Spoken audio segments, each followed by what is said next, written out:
আজকে আমরা শিখব মাইক্রোসফট পাওয়ার পয়েন্টের প্রথম ক্লাস। স্টার্ট বাটনে ক্লিক করে অল প্রোগ্রামসে ক্লিক করলাম। এরপরে এখান থেকে আমরা যাব মাইক্রোসফট অফিস। এই অফিসের অন্তর্গত যে সমস্ত প্রোগ্রাম রয়েছে এর মধ্যে আমরা এখান থেকে চুজ করব মাইক্রোসফট অফিস পাওয়ার পয়েন্ট। আমরা প্রথমেই এই যে উইন্ডোটা পেলাম পাওয়ার পয়েন্ট ওপেন করার পরে, এটা হচ্ছে মাইক্রোসফট পাওয়ার পয়েন্টের উইন্ডো বা ইউজার ইন্টারফেস। এইটা সম্পর্কে আজকে আমরা একটু ভালোভাবে জানব কোনটা কি। প্রথমেই রয়েছে টাইটেল বার, এই যে এটা। আমার মাউস পয়েন্টারটা যেদিকে মুভ করছে তোমরা সেদিকে একটু খেয়াল রাখবা।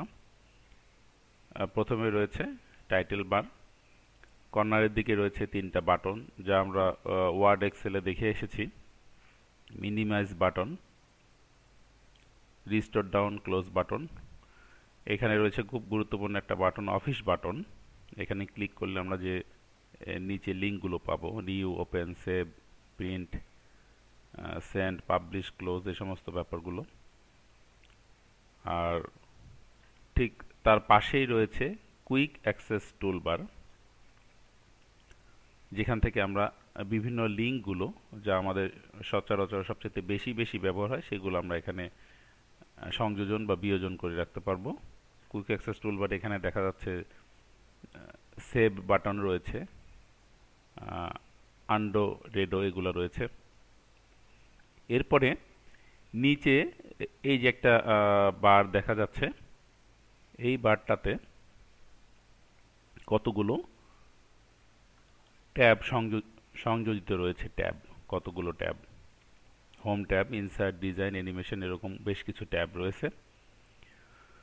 এবং এই ট্যাবটাতে ক্লিক করলেই আমরা যেটা পাবো যে রিবনটা, সেই রিবনটা আবার বেশ কিছু ব্লকে ভাগ করা রয়েছে। এই যে হোম ট্যাবটাতে যখন আমরা ক্লিক করছি তখন এখানে ক্লিপবোর্ড বলে একটা ব্লক পাচ্ছি, স্লাইডস, ফন্ট, প্যারাগ্রাফ, ড্রয়িং, এরকম প্রত্যেকটারই ট্যাবে এটাকে এক ধরনের, এটা একটা মেনু। এই মেনু ট্যাবে ক্লিক করলে তার আন্ডারে আমরা কিছু ব্লক পাবো এবং এই ব্লকের ভেতরে বিভিন্ন কাজগুলো আমরা পর্যায়ক্রমে আস্তে আস্তে দেখে নেব। তো এই যে ট্যাব বাটন এবং যে রিবন যেটা দেখা যাচ্ছে, এটাকে মেনু বা মেনুর আন্ডারে আমরা সাব মেনু বলতে পারি। সাব মেনুর ভেতরে ছোট ছোট লিঙ্ক, এটা যদি আমরা প্রদর্শন করতে চাই তাহলে তো এটা প্রদর্শিত অবস্থাতে আছেই। এটা আমরা কাজের প্রয়োজনে ভিউবল রাখতে পারি বা উঠিয়েও দিতে পারি। সেটা কিভাবে আমরা একটু দেখি। এখানে ডান বাটন ক্লিক করে মিনিমাইজ দ্য রিবন যদি আমরা ক্লিক করি তাহলে এটা চলে যাবে, অর্থাৎ এই মেনু ট্যাবগুলোর আন্ডারে যে ব্লকগুলো আমরা দেখছি সেগুলো চলে যাবে। আবার আনতে হলে ডান বাটন ক্লিক করে এই টিক মার্কটি উঠিয়ে দিতে হবে। একদম কর্নারে এখানে রয়েছে একটা ছোট্ট একটা লিঙ্ক, এটা F1 প্রেস করলে অথবা এখানে ক্লিক করলে আমরা মাইক্রোসফট পাওয়ার পয়েন্টের হেল্প অপশনটা পাবো। এরপরে বাম পাশে আমরা একটা সাইড পাচ্ছি, সাইড বার বা প্যান যাই বলি। এখানে দুটো লিঙ্ক রয়েছে, স্লাইডস এবং আউটলাইন। স্লাইডস হচ্ছে যখন আমরা এখানে কোনো স্লাইডে কাজ করব। উল্লেখ্য যে মাইক্রোসফট পাওয়ার পয়েন্টের নতুন নতুন যে পৃষ্ঠার মতো আমরা যে ব্যাপারগুলো নেব, যেখানে আমরা ডকুমেন্ট বলেছি মাইক্রোসফট ওয়ার্ডে, কিন্তু পাওয়ার পয়েন্টে আমরা বলবো নতুন নতুন স্লাইড। তো এখানে স্লাইডটা ঠিক কেমন দেখা যাবে সেটা ছোট আকারে এখানে স্লাইড এই ট্যাবটাতে ক্লিক করলে দেখা যাবে। আর আউটলাইনে যখন ক্লিক করব তখন এই স্লাইডটিতে যে যে কন্টেন্টগুলো থাকবে সেগুলো আমরা এখান থেকে দেখতে পাবো। তো নর্মালি আমরা যেটা সিলেক্ট করে রাখি সেটা হচ্ছে এই স্লাইড ট্যাবটা। এরপরে রয়েছে মাইক্রোসফট পাওয়ার পয়েন্টের যে এডিটিং এরিয়া। এখানে আমরা সব কিছু লিখব বা প্রেজেন্টেশন দেব। প্রেজেন্টেশন বলতে আমি বোঝাচ্ছি অ্যানিমেশন দিব। এখানে প্রথমে রয়েছে ক্লিক টু অ্যাড টাইটেল, আমরা এখানে একটা টাইটেল লিখব। কথার কথা আমরা এখানে লিখলাম welcome to genetic computer.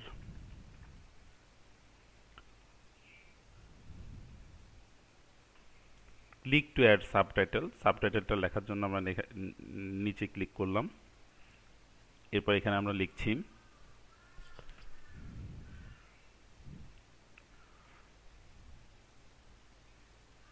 POWER PowerPoint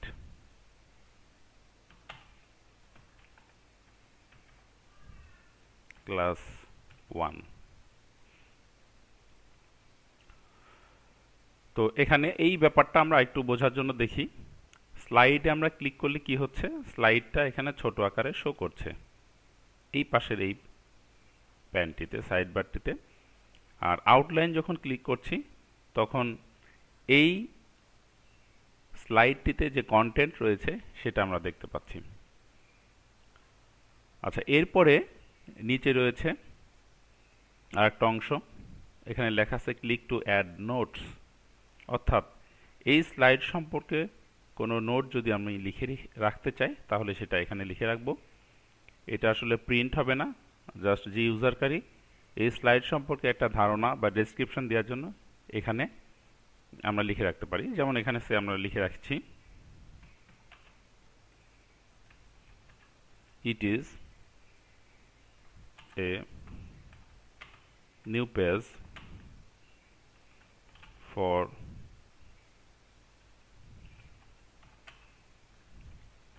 first class of it is a new page for first class of PowerPoint। এটা প্রিন্ট হবে না, কিন্তু এই স্লাইড সম্পর্কে একটা তথ্য এই জায়গাটাতে আমি লিখে রাখতে পারি।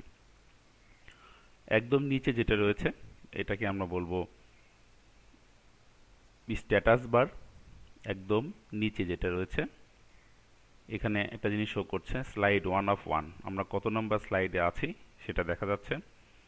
কোন থিমটা ইউজ হচ্ছে সেই থিম নেমটা এখানে থাকবে। স্পেলিং এরর্স যদি থাকে সেগুলো ঠিকঠাক করা যাবে, কারেকশন করা যাবে এই লিঙ্কটার মাধ্যমে। এই পাশে রয়েছে কয়েকটা জিনিস, এর মধ্যে রয়েছে জুমিং, অর্থাৎ আমরা এই পেজটাকে ছোট বড় করে নিয়ে আমরা দেখতে পাবো। নর্মালি 100টা থাকবে ফিটেড, 100% থাকবে এটা ফিটেড এরিয়া, যেটা নর্মালি আমরা রাখবো ডিফল্ট। এই পাশে রয়েছে স্লাইড শো প্রদর্শনের জন্য একটা আইকন, এখানে ক্লিক করলে স্লাইড শো হবে। পাশে রয়েছে স্লাইড শর্টার ভিউ, এটা এক ধরনের ভিউ। এর পাশে রয়েছে নর্মাল ভিউ। আর একদম কর্নারে যেটা রয়েছে এটাকে বলা হচ্ছে কারেন্ট উইন্ডোটাকে ফিট করার জন্য আমরা এটাকে ক্লিক করতে পারি। কারেন্ট উইন্ডোটা থেকে ফিট হবে, এক্সাক্ট হবে এটাতে ক্লিক করলে। আরেকটা অপশন রয়েছে, আমরা যদি ভিউটাকে কখনো বাড়িয়ে দেই, অর্থাৎ জুমিংটাকে যদি বাড়িয়ে দিই, তাহলে এই পাশে একটা আমরা বার পাবো, ঠিক এমএস ওয়ার্ডের মতো স্ক্রল বার। এটাকে আমরা বলবো ভার্টিক্যাল। আর এই পাশে আমরা একটা স্ক্রল বার পাবো, এটাকে বলবো হরিজন্টাল স্ক্রল বার। এটাকে ডানে বামে সরিয়ে দেখার জন্য আমি এটাকে জুমটাকে 100% করে দিচ্ছি।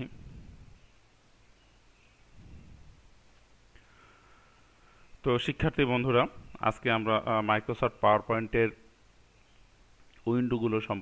উইন্ডোটা সম্পর্কে আমরা জানলাম।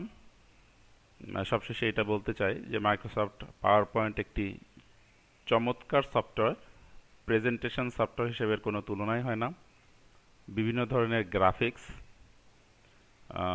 অ্যানিমেশন বা সাউন্ড ফাইল দিয়ে মনোমুগ্ধকর আমরা প্রেজেন্টেশন তৈরি করতে পারি, যা আমাদের সব সময় কাজে লাগে, বিশেষ করে ক্লাসরুমে, বিজনেস প্রমোশনে বা কোনো সেমিনার সিম্পোজিয়ামে অংশগ্রহণ করার জন্য এগুলো আমরা সুন্দরভাবে তৈরি করতে পারি এবং প্রেজেন্টেশন দিতে পারি। তাই আমরা প্রত্যেকেই এটা পর্যায়ক্রমে পরবর্তী ক্লাসগুলোতে বিস্তারিত শেখার চেষ্টা করব। তো আজকের মতো এখানেই শেষ করছি। খোদা হাফেজ।